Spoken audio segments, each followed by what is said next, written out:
அஸ்ஸலாமு அலைக்கும் குட்டீஸ். சைத்தான் நம்மள கெட்ட விஷயங்கள்ல இழுத்துட்டு போக 7 வழிகளை பயன்படுத்துவான். அந்த 7 வழிகள் என்னென்ன, அப்புறம் சைத்தான் கிட்ட இருந்து நம்ம எப்படி தப்பிக்கலாம் அப்படிங்கறத பத்தி இந்த வீடியோல ஒன்னொன்னா பார்க்கலாம். ஸ்டேஜ் 1, கவனச்சிதறல். நம்ம தொழுகைக்காக நின்னதும் ஷைத்தான் நம்மள கடந்த நாள்ல ஸ்கூல்ல என்ன நடந்துச்சு, நேத்து என்ன செஞ்சோம், இன்னைக்கு என்ன சாப்பிட போறோம்னு தேவையில்லாம யோசிக்க வைப்பான்.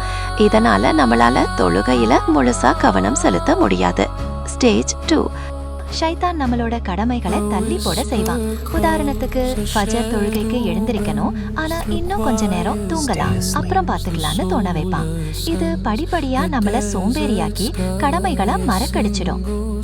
ஸ்டேஜ் 3, முதல்ல ஒரு தப்பு செஞ்சா குற்ற உணர்ச்சி வரும். ஆனா ஷைத்தான் அதை திரும்ப திரும்ப செய்ய தோண்டி நாளடைவுல அதை சாதாரணமாக்கிடுவான். இது தப்பே கிடையாது, எல்லாரும் செய்யறதுதான்னு நம்மளையே நம்ப வைப்பான். ஸ்டேஜ் 4, மன்னிப்பை தவறாக பயன்படுத்துதல்.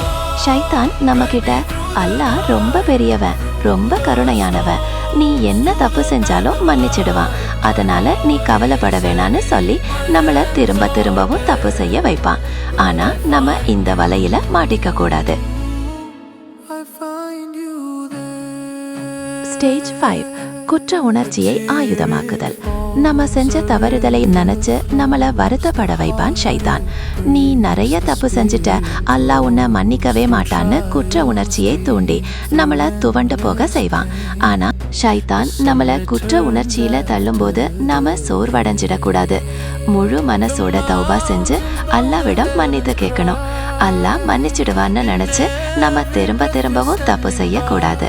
ஏன்னா உண்மையான மன்னிப்பு தான் நம்மள சரியான பாதைக்கு கொண்டு போகும். ஸ்டேஜ் 6, உறவுகளை பாதித்தல். ஷைத்தான் நம்ம ஃப்ரெண்ட்ஸ் நல்லா இருக்கிறதை பார்த்து பொறாமப்பட வைப்பான். அவங்களுக்கு மட்டும் எல்லாம் கிடைக்குது, நமக்கு கிடைக்கலையேன்னு நினைக்க தோணும். இதனால நண்பர்கள், குடும்பத்தினர் கூடான உறவுகள் பாதிக்கப்படும். ஸ்டேஜ் 7, இஸ்லாத்தை கைவிடுதல். இதுதான் கடைசி ஸ்டேஜ். ஷைத்தான் நம்மள கொஞ்சம் கொஞ்சமா மார்க்க கடமைகள்ல இருந்து பிரிச்சு கடைசியா இஸ்லாத்தையே கைவிடுற பாதைக்கு கூட்டிட்டு போயிடுவான். இந்த 7 ஸ்டேஜஸ் பத்தி புரிஞ்சதா குட்டீஸ்?